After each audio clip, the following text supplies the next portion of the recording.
Hi, everyone. I'm just going to let everybody join in very quickly for a couple minutes while we get set up here. Thank you so much for having us, joining us here at Corridor Conversations today. This is going to be a quarterly webinar that we'll be holding. We've had these in the past. It's been a little bit since we've hosted one in a while, but we're happy to have you here today and look forward to answering your questions. We do have a slide deck. I've got a couple people here with me today to speak about what's going on with Capitol Corridor. And I'm going to, let's go to the next slide. Just go over a few housekeeping things for everybody. Just for today's event, all of the participant cameras will be turned off and we've got you on mute, so you don't have to worry about chattering in the background. But if you have any problems hearing one of us or seeing something on camera, or you just have a question that you want to ask about the webinar itself and the live event, you can use the chat feature for those. If you have a question for one of the panelists today, please use the Q&A section section. Those are that both can be found at the bottom of your screen. Q&A has 2 bubbles and chat has 1 bubble above it. And we will be making a replay of this event available later on our YouTube channel. So next slide.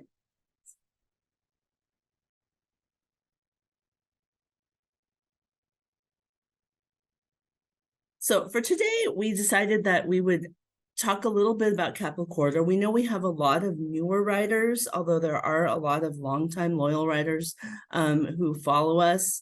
And we thought we'd go over a little bit about Capitol Corridor, the Joint Powers Authority, and sort of how did we start? How did Intercity Rail come about in California? So with that, I'm going to hand that off to Shirley Chen, who's our planner.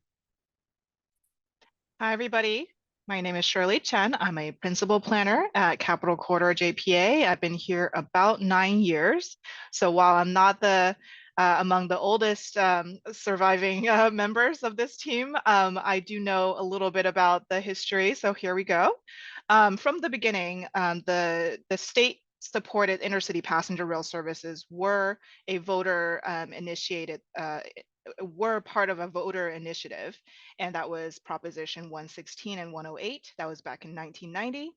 And those initiatives established funding for our intercity passenger rail services as you know them today, the Capitol Corridor, the Losan service, as well as the San Joaquin service in the Valley.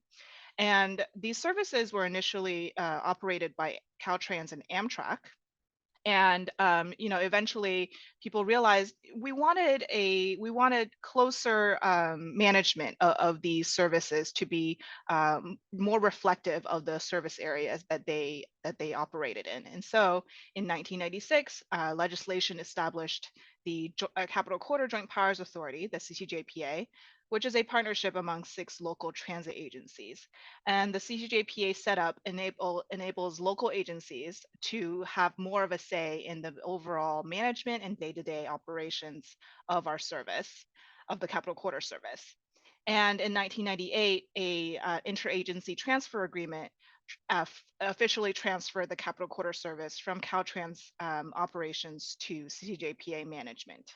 And that is where we have that is where we have maintained today that the Capitol Corridor Joint Powers Authority manages the day-to-day operations of the Capitol Corridor service.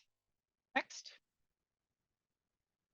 And since the 1990s, we have gone through multiple levels of development. In the 1990s was when we were really just getting started, establishing the framework of our service and how we were going to manage it, procuring the equipment, and just getting everything set up for service. And in the 2000s, we experienced a decade of expansion where we dramatically increased our service from 8 to 32 trains daily. We experienced a rapid increase in ridership because of that. And we, had perpetual rights to 20 round trips between Oakland and Sacramento, which is the core part of our service. And in the 2010s, that's where we really invested in the technology aspect of our service.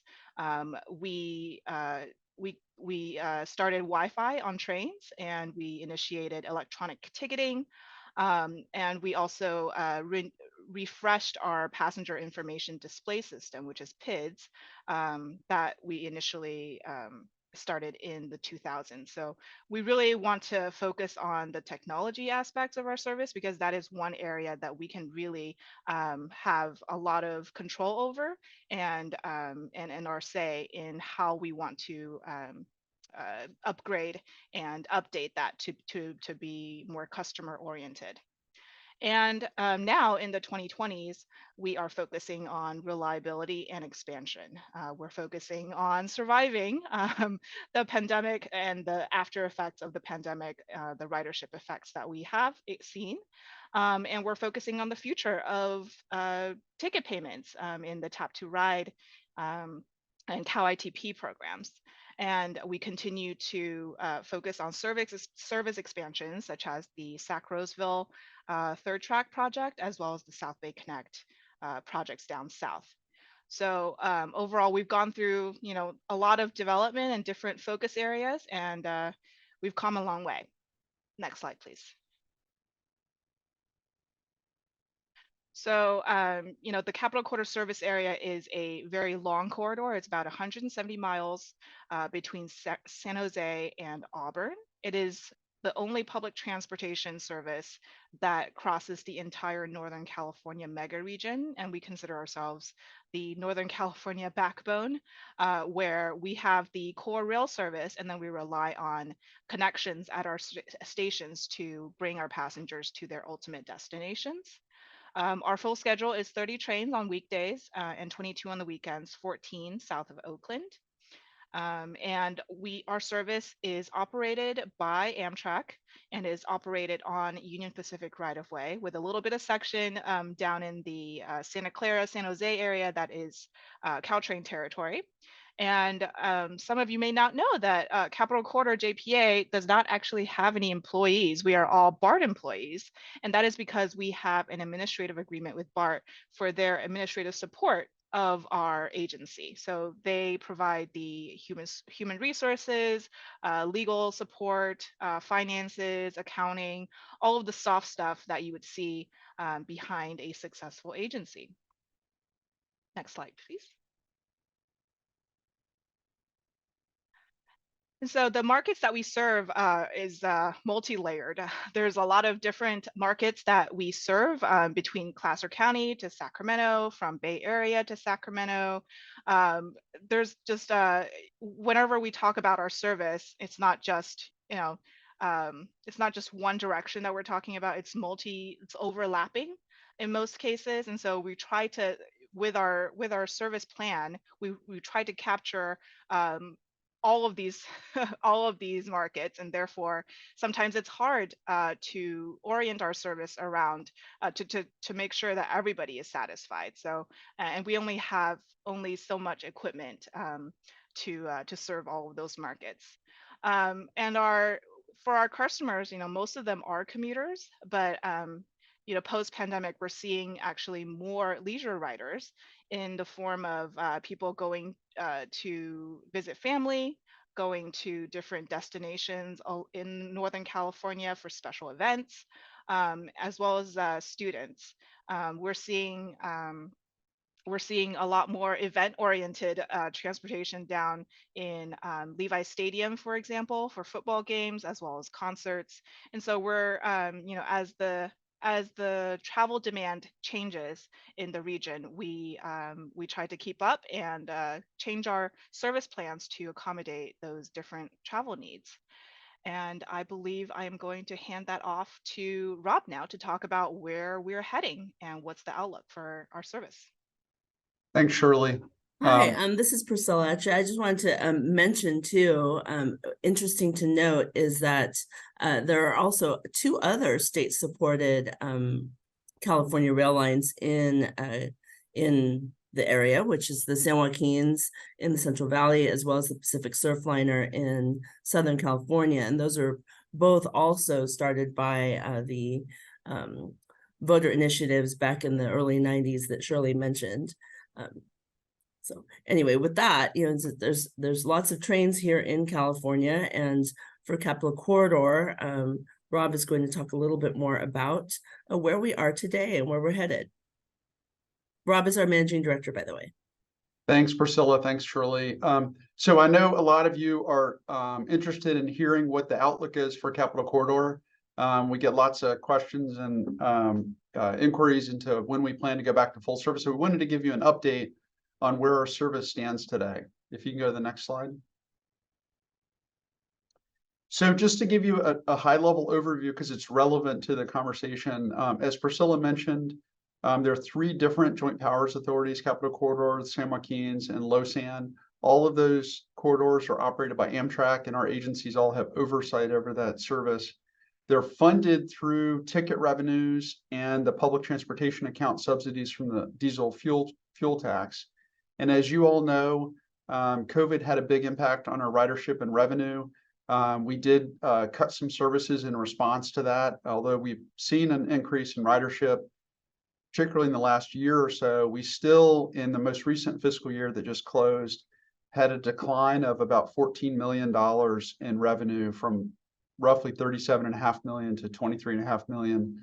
So when you think about our service and where that funding comes from, obviously we have to carefully consider how we're going to keep our finances in good shape. The federal and state COVID aid will be exhausted by the end of FY24. So that's a little bit of context for where we stand. You can go to the next slide, please. Now, we have been actively working really since March of 2020 on strategies to reduce costs of our service, and without big impact to customers. Our goal is to really continue to deliver a high quality service. We've been very cautious about returning service. We initially cut service pretty dramatically when the pandemic first hit, in large part to keep our crews and customers safe. But we were very careful to add that service back as ridership returned. We've also made some cuts in some particularly high cost bus connections. Those are all run by private contractors, and those costs accelerated during the pandemic. And we've tried to manage that as best we can. And we've had a partnership, as an example, with El Dorado Transit to have a public agency take over that connection to South Lake Tahoe. We also, very early in the pandemic, we released aging Amtrak-owned equipment that was under a lease by the state of California. We did that very early in the pandemic. It has resulted in a very significant savings. We did that with the expectation that the San Joaquin's would receive the venture cars delivery from Siemens. Those have been slower to come, and a lot of you are feeling that the crowding on some of your trains in large part because of that. But understand that that did put us in a good financial position, and it's part of why we're able to run the level of service we are today. We also temporarily reduced the food service, and then have been targeting some of the stations for some minor decreases in costs as well. And then lastly, we've made some changes in the way that we turn our equipment that has helped us improve the efficiency of how we're using that equipment. All that has a big positive impact on our operating costs. You go to the next slide, please. And so, talk a little bit about the short-term outlook for Capital Corridor. The really good news is that the venture cars from Siemens are finally arriving in the San Joaquin Valley, and we expect those to start service hopefully within the next 4 or 5 weeks at the latest. And over the next several months, what will happen is, as the San Joaquin's replace some of their bi-level, you can go back to the previous slide, please. As the San Joaquin's replace their bi-level equipment with the venture cars, that's going to free up equipment for our service. Can you go back to the previous slide, please? Wrong direction. Go back. There we go. But as that equipment becomes available, we'll be able to add cars to our current 4-car consist and make more room as we have more customers on board. The bad news is, and this is new news, is that our service will be constrained to current service levels through at least through the end of FY24. which is September 30th, 2024. Potentially good news is we are coordinating with Caltrans and CalSTA, our funders of the service, to identify additional opportunities to support our service, particularly as we look at FY25. And the challenge that we've been given is CCJPA and the other two JPAs have been asked to identify other potential both revenue increasing and cost savings measures that we can do to help close our budget gap. We've been asked by the state to provide a list of those by November 30th. And as an example, that might include things like changes in some amenities. So maybe we change the hours of some of the stations. Maybe we change the number of trains on which onboard services is offered. We're going to look at things like the cafe prices, which haven't been adjusted in a number of years, and we may have to look at fares as well. Whatever we propose, we will come to you. As you may be aware, we have a business planning process that will kick off early in 2024. We'll have public meetings on the train, and we'll lay out what our plans are for FY25 and talk to you about the things that we want to do. Our absolute last action on the list would be to reduce service from what we have today. You go to the next slide. And this is just a reminder of our service levels. So we're running currently 24 trains daily between Oakland and Sacramento on weekdays and 22 on weekends, and 22 is actually full service on weekends. Between Oakland and San Jose, we're running 12 trains on weekdays and 14 on weekends. And then obviously we have the one round trip between Sacramento and Auburn. And as we look to 24, 25, our goal again will be to bring back full service, but stay tuned on that. We'll keep you posted as we talk through that in our business plan updates coming early next year. Next slide. And I wanted to end presentation before we hear from all of you on a really positive note. We were awarded a $42.5 million CRISI award, and this is one of the new programs that was developed by the bipartisan infrastructure package at the federal level. And I going back to what Shirley was talking about earlier, all of that expansion of service that's happened over the past 3 decades has come with state dollars. We've done that entirely with California investment. These new federal programs are going to let us leverage those federal dollars and grow again. So we look forward. This will actually be our first expansion of service since 2006. We were fortunate. Second from the left here is the FRA deputy administrator. Other representatives on that in that picture include Chad Ediston with CalSTA, our vice chair Bruce Haldeshelt, who's the mayor of Roseville. We have a Union Pacific rep and a rep from the Placer chamber. So we had lots of great participation at that press event announcing this grant. So we're excited to start to bring that additional service out to Roseville. And with that, I'm going to turn it over to Priscilla, who will facilitate. And we really want to hear from you today. These are opportunities for us to hear from our customers. We want to be as accessible as we can be. We learn a lot from all of you. And so we really encourage all of you to provide us with feedback and ask questions today. Great, thank you, Rob. And on that note, with regard to engagement with our customers, we really do want to hear from you. Some of the things that we're doing and that we've got planned are more of these corridor conversations webinars. We'll be doing them quarterly. Rob mentioned our annual business plan public workshops, and those are usually held in January, late January, and you can hear about them on social media, or if you sign up for our newsletter. We have an email newsletter that you can sign up for where we usually announce all of these types of things. And next week, some of you may have noticed that we'll be having a quarterly writer appreciation event. Next week is Cappy Hour, and all the trains on that day will have discounted drinks, and we'll have cookies as well. And a couple of the trains, we will have staff writing on board. And what's great about that is that it gives us a chance to hear from you, and you get to answer questions on your ride home. And it just gives us a great way to connect with you. And we really look forward to having these in person again, which we used to have them pretty regularly before the pandemic. And now we're back to having them on board and plan to do this quarterly, and we'll be rotating trains. So if we miss you on your train this time, we'll try to catch you on another one. As always, we're accessible on social media as well. So we love to hear from you and try to answer questions whenever we can. And with that, I know that we have a couple of questions have come in, and we're about to enter into our Q&A phase. So I'll go to the next slide, and I'll answer a couple of them that came in.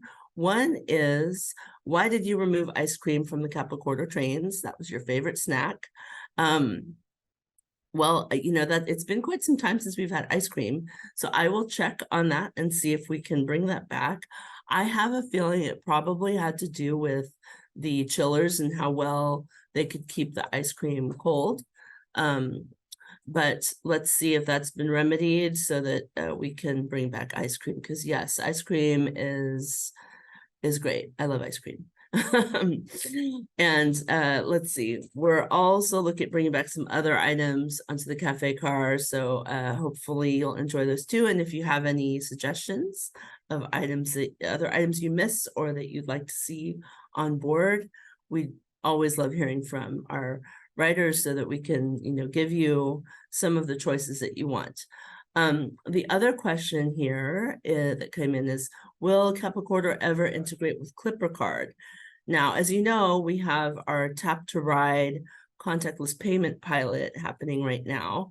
That we're trying to move to a phase where we can do, at some point, you know, contactless payment without having to register. Right now, the pilot involves registration for our participants who registered their credit cards.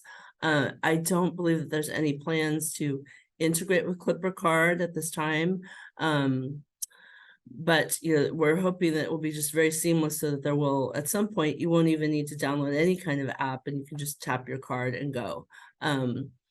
Right now, for the pilot, of course, we're requiring registration, but you know, we are working actively on expanding the pilot and moving into a new phase with that. And Rob, did you want to add something? Yeah, I was gonna add to that, Priscilla. The other development on the Clipper Card front is I know they're also working on an open loop payment. And what an open loop payment system is that's essentially your credit card, your Apple Watch, or some sort of payment that you can use on any system. So if in the future we're fully open with our Tap to Ride program, you could tap your credit card when you get on in Sacramento, get off at Richmond, tap your credit card on the gates at BART, and have a much easier time on the fare side. So we are well aware of a lot of the changes in technology, and really working hard to be at the forefront of a lot of that. And I see a couple of other questions that have come in. I'll just go in order. Let's see. One is from Mike Birnbaum. It says, thank you for noting the El Dorado Transit partnership between Sacramento and South Lake Tahoe, hoping that this service will increase in frequency. And in the meantime, are we looking at a model like this for the Emeryville, San Francisco service with AC Transit? Yeah, we are looking at that model with AC Transit. We have been in discussions with AC Transit. I know that, and that service is currently provided by a private contractor, and the cost of that is dramatically accelerated. I think it's up 80% since 2019, and really difficult long-term for us to sustain that service as just being available to Capital Corridor riders and San Joaquin riders. So we are in discussions with AC Transit. I know they are interested in that. The challenge they have in the short term is just a driver shortage for AC Transit buses. I think otherwise we probably already have it. And then in terms of service levels to South Lake Tahoe, as that service demand continues to increase, we will coordinate with El Dorado Transit and look for opportunities to add perhaps a second round trip per day out to South Lake Tahoe. So stay tuned on that one. And another question here is, are there any discussions for electrification of part or the whole corridor? Rob, did you want to take that one? Yeah, I'll take that one. So yeah, it's a good question. And I think a lot of you are aware of the work on the peninsula with Caltrain to electrify. They own their corridor. So our corridor is owned primarily by Union Pacific, which makes that electrification a much more difficult prospect. I think we all share the desire to move towards a zero emissions fleet. And what I expect is that we will do that through hydrogen multi-unit trains. And in fact, I will say that just last week, the state signed a contract with Stadler to deliver the first 4 consists of hydrogen multi-unit trains, not for our service, but for other service in California. And there may be an opportunity for us to also have hydrogen trains in the near future. We're going to keep working hard to transition our fleet away from diesel over the long term. Great, thank you. Let's see, there's another question here, or comment. Disappointed that there won't be additional trains before next year. Yes, we are too. Would love to have a train between 5:23 and 5:25 to support San Francisco commuters who want to be at work at 8 a.m. And yes, I mean, maybe Rob, could you talk a little bit about any adjustments there might be in schedule? Yeah, I all? think I'll just throw out a general request to the group that's listening, and if you could pass this on to your fellow customers. If you have ideas of services that you're interested in, slots that you're interested in, I would encourage you to go on our website, and we have a really easy way to share comments and share those comments with us, because we do revisit our schedule. It is quite a complicated process to do that, and it requires a lot of modeling and coordination with Union Pacific. We have to get everything approved by Union Pacific. We also have a lot of single track territory south of Oakland, so we have to make sure our trains don't conflict with each other. It's quite a process, and it usually takes us about a year from start to finish to do any sort of overhaul of our schedule. So all that said, if there are things that you would like to see in terms of differences in schedule, please pass that on. We do listen and want to hear from customers about some of those interests. Great. And another question came in. Any thought to having CAPI hours monthly, not quarterly? That's a really good idea. So we'll take that back. I don't think that we could be organized having staff on board every month, but we may be able to do a discount CAPI hour every month. We will take a look at that and subscribe to our social media, and we will let you know. And maybe mention Train 540, Priscilla. Yes, oh yeah, Train 540. I don't know if you know, but we're doing an October special for Train 540 where everything is 50% off. So if you usually travel that route between Oakland and Sacramento in the afternoons, obviously you've probably experienced Train 538 has been pretty busy. So we're trying to get people who might have some flexibility in their schedule to shift to Train 540. And if you do, then you can get 50% off of your cafe card purchases. Let's see. Another question has come in. I think I'm going to pass this one to Shirley. Any update regarding South Bay Connect? Yeah, South Bay Connect is currently in the environmental and preliminary design phase. We are working on the individual tech memos, environmental resource tech memos that go into the environmental document, and we are aiming to circulate a draft environmental impact report for public review and comment in early 2024. So I know it's been a while since we've had an outburst of outreach activities, but we're waiting until that draft DIR is ready, and then that'll be the next really big round of outreach for that project. And we continue to work with Union Pacific on discussing specific project improvements for this project. Thank you. I see that someone has a hand raised. If you have a question, if you could please drop it in the chat. That would be very helpful. Thank you.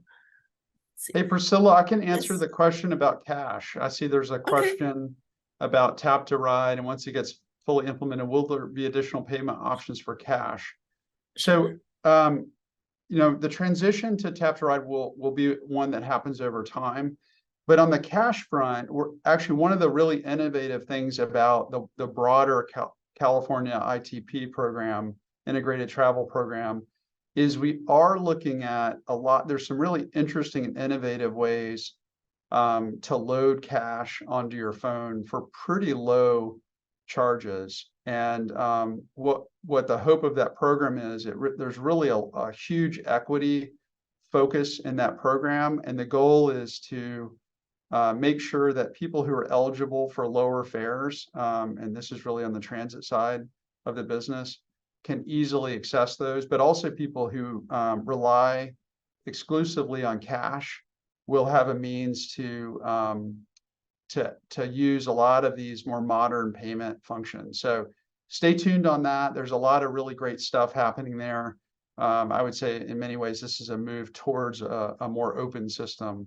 Although I could certainly see how it might be interpreted differently. That's the long-term goal. Great, let's see. I see that we have a hand raised, and I'm going to allow this person to talk in case you weren't able to put things into the chat. So let me go ahead and do that. So, okay.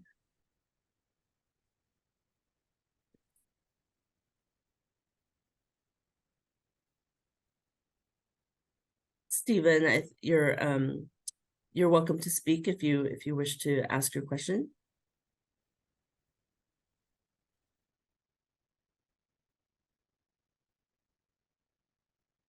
Is it Steven Sandhoff?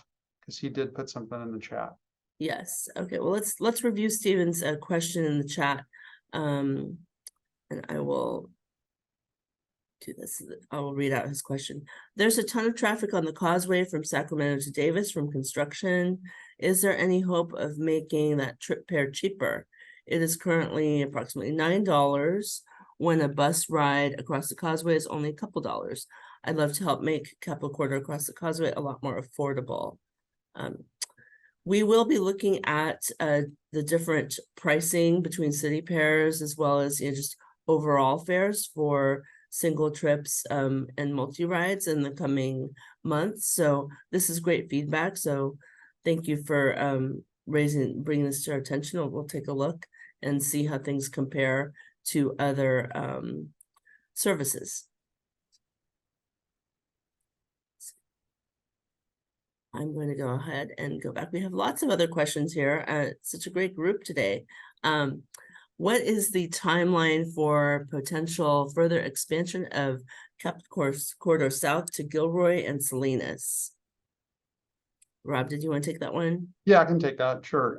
So we will we may look at that. I should say the state is very interested in expanding rail service in that corridor.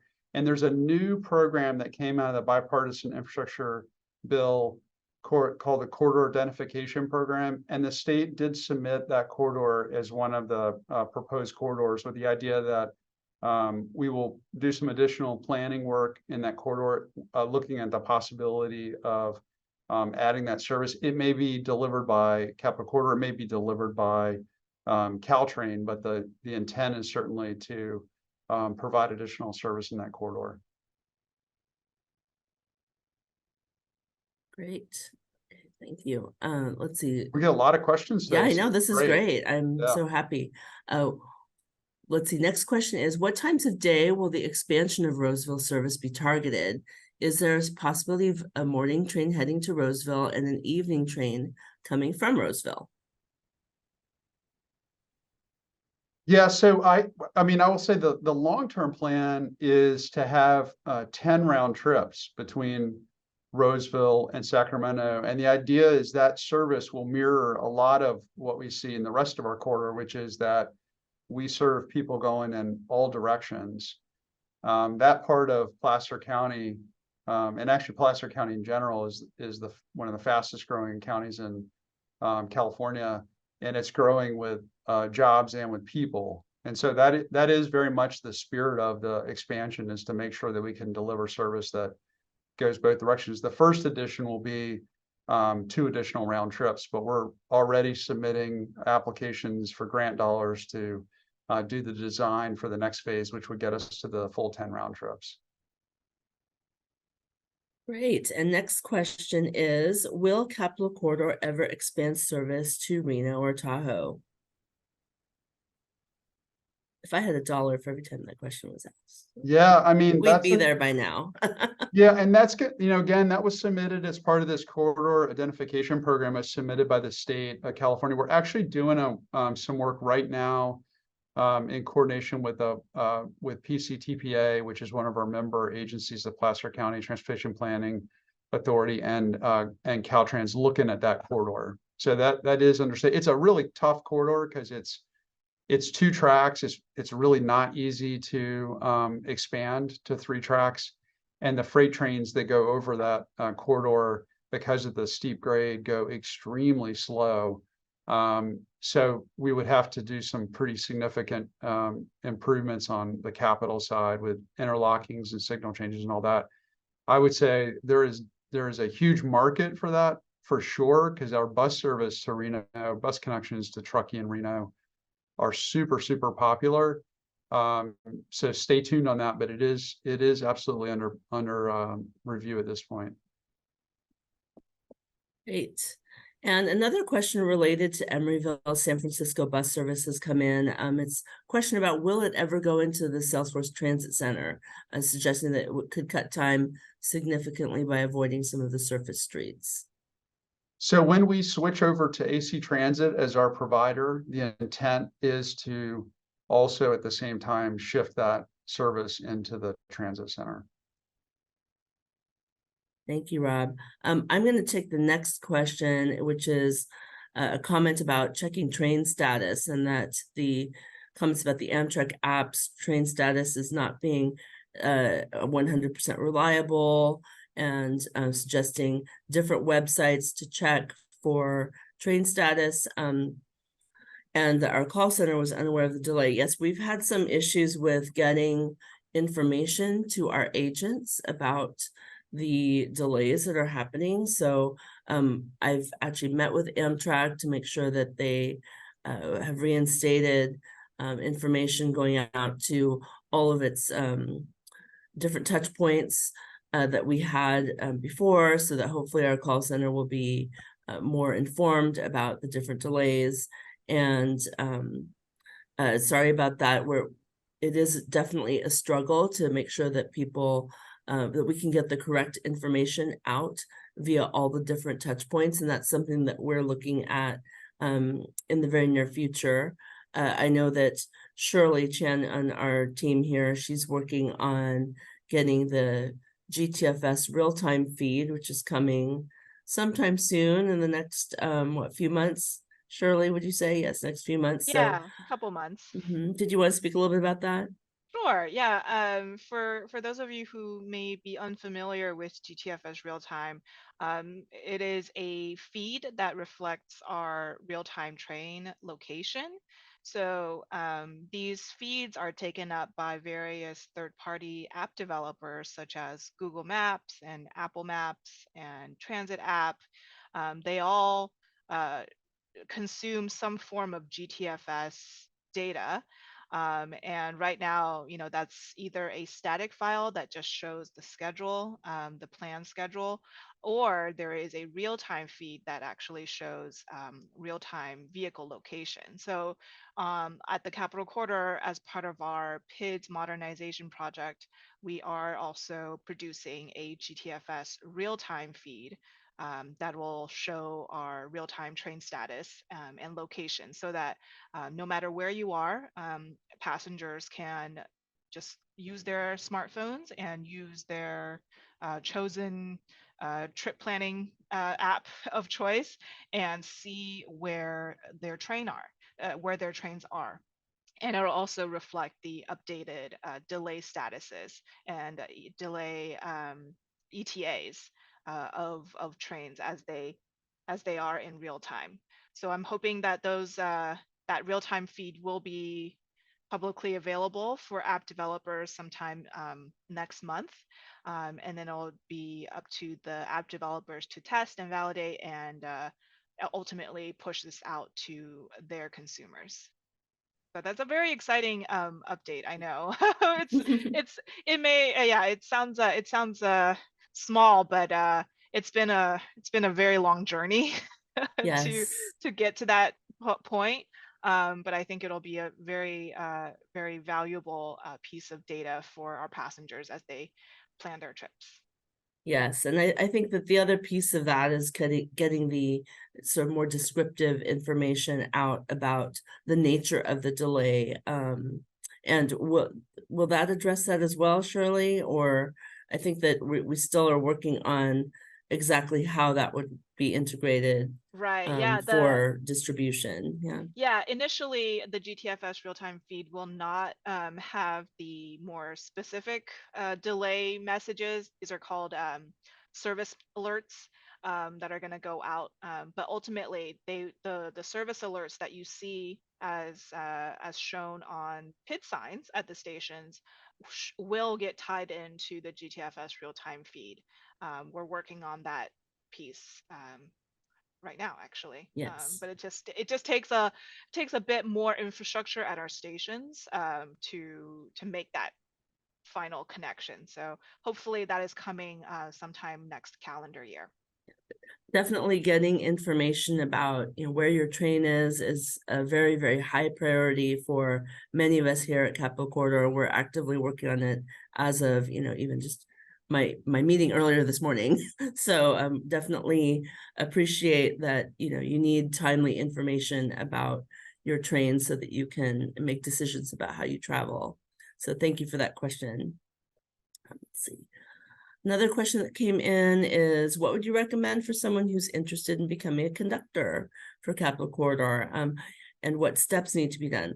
I'm not sure of the steps that need to be done. I do know that there's a pretty involved training process, and all of the job postings for Capital Corridor would be as a conductor or crew would be through the Amtrak.com site, and you can check their careers page for information on how to apply. And then another question's come in that says, since Oakland has single tracks, have you considered reversing trains at Richmond, since southbound people could continue on BART and that would allow more Sacramento to San Francisco throughput? And if that has been I can take that question. So we really have pretty limited capacity, but so we have the rights to 20 round trips in the state of California, passenger rail round trips between Sacramento and Oakland. And that comes from all of the investment that Shirley talked about that happened in the late 90s and early 2000s. We spent hundreds of millions of dollars upgrading that track and have those rights in perpetuity. We currently use 15 of those round trips between Sacramento and Martinez.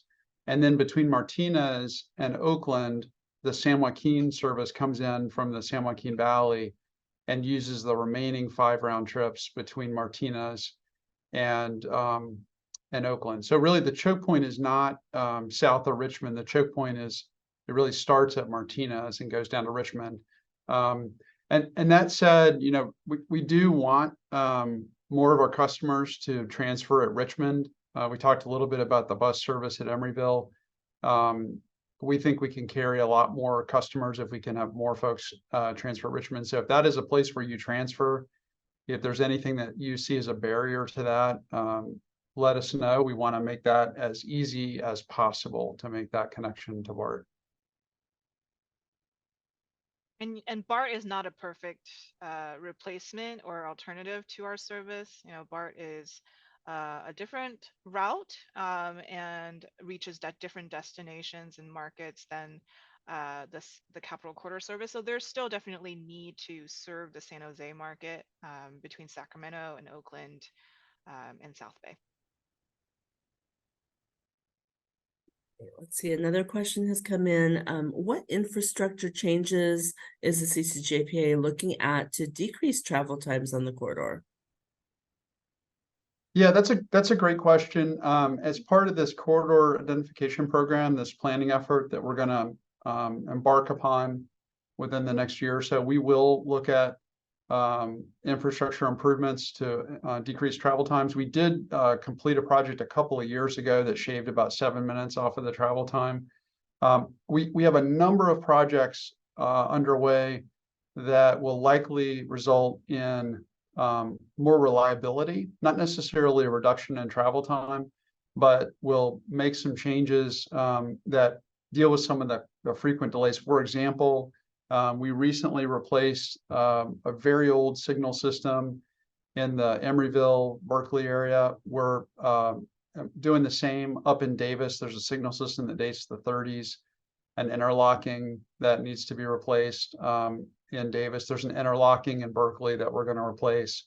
We're working on a siding project down in Santa Clara, which would be a 2,500-foot siding, and that would allow trains to pass. We have about a 14-mile stretch with just a single track, no place to pass. So when our trains get out of slot, we have lots of delays. So that's going to let us recover from any sort of delays by having another place where where trains can pass along our corridor. So we're looking at a mix of things, right? We're going to look at ways to improve speeds, but we're also going to look at ways to address some of the frequent causes of our delays.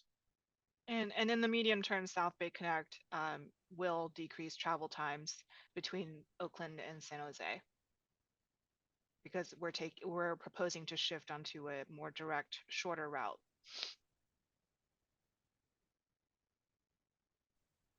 Hi, let's see. Another question that has come in is, how can the CC Riders advocate for more federal and state funding for CCJPA? So that's a great question, and I'll answer it in a couple ways. So there's two places that we get funding. One is from the state government, and one is from the federal government. We have very broad support, political support for funding at the state level. When the governor's budget comes out in January, if that budget includes additional funding for the intercity rail services, we will highlight that in our various means of communication to our customers. So Priscilla and her communications team will push out information from me or from others as part of an update, and that would be the point at which you would express your support at the state level. And then at the federal level, there's a whole new set of programs that did not exist before that we now have access to, and we had the first success with the Sacramento to Roseville third track project. Your local Congress folks provide letters of support when we apply for those grant funds. So what I would say is, in your district, expressing your support to your congressional staff, either your representative or the staff of your representative, your general support for Capital Corridor really does matter. So when my board, or if I reach out to ask for a letter of support for a specific grant that we're submitting, they know that their constituents support and ride our service. So think about it two ways: federal level and state level. Both of those, sharing your general support for Capital Corridor makes a really big difference. Let's see. There's another question that come in about, is there any way there could be a connection bus going directly from Sacramento Valley Station to SMF, which is the airport, I believe, in Sacramento? And Yep. We don't have any plans to add a bus route for that, but that's definitely something we could pass along to SAC-RT. I mean, I would imagine that they may have something connecting there. I haven't looked that up, but they do have a new shuttle service. I think that's a good comment. Let us see if there's a way for us to we have some really solid connections with some of the other transit systems and advertise particular connections. I think we should look at that new service that they have and see how close it is to our station, and see if we can't push some of that information out to our customers. Okay, great questions. Let's see. We have a couple more minutes left in our hour here. One question that has come in is, once the San Joaquins get their venture cars with the expanded fleet, are there any plans on using some of the locomotives that are currently on San Joaquin, such as the F-59s and NPCUs? So the venture cars are a passenger car, not a locomotive. The venture cars will not replace the locomotives. I will say over time, what will happen is we will replace our locomotives with zero emission vehicles. So we're working on an overhaul of the F-59s. We've actually put in for a federal grant at the state level to do an overhaul of the F-59s and extend the life of those F-59s as a transition to, as I mentioned, likely a hydrogen solution, but a solution that is a zero emission, non-diesel locomotive or car long term. Great. And then let's see, we've got another question here, or comment about to reduce dwell times and help mobility challenged passengers. I suggest automatically deployed ramps to help people board and deboard, especially with bikes and e-bikes. Yeah, and that's probably a long answer for that question, but we certainly hear the statement and share the sentiment about that challenge. And let's see, I think we have a couple more questions. One is about the holiday season approaching.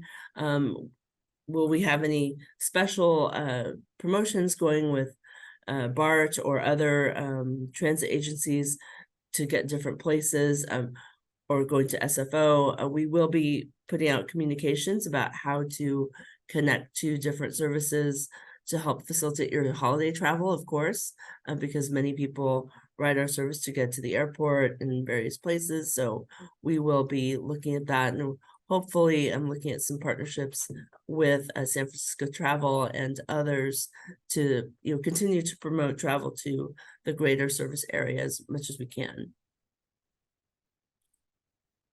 And let's see, I think we probably have time for one more question here. We've got, will hydrogen trains decrease travel times like electrified rail would? Maybe that's a good question. We're working on it. So I think that the technology is emerging technology, but certainly a possibility. So we'll keep you posted as we learn more. Great. And let's see, I think we have one more comment here. I think a message from Michael Barnbaum about referencing a message that he had sent after the September board meeting. Just wanted to see if you had any feedback on that, or wanted to share anything on this venue. Yeah, Mike gave us some great feedback and schedule ideas. And I'll use the opportunity to again say to everybody out there, if you have ideas or things that you would like to see in terms of schedule changes, please send them our way. We have taken Mike's comment with some others we've received as well, and we will be considering a lot of that as we look at schedule changes in the future. And we do have lots of exciting things coming up on the horizon, like in the immediate future. So, with the holidays coming up and, visiting family and friends, on the horizon, definitely, that may include, expanding the kinds of categories where we might want to bring other passengers on board with us, like maybe our furry friends. So take a look for that. If you want to stay in touch about those updates, please subscribe to our e-newsletter or follow us on social media, because we usually make a lot of those announcements in those spaces. And on our website, under the About and Contact Us section, is where you can submit messages to us. Staff reads them, and we pass them along to the others who can answer them for us. And we really appreciate your questions today and all the engagement. And I hope that we can get to meet some of you in person next week at our Rider Appreciation event on board. And thank you again for your very thoughtful participation today. And we look forward to seeing you again. Thank you so much for joining, everyone.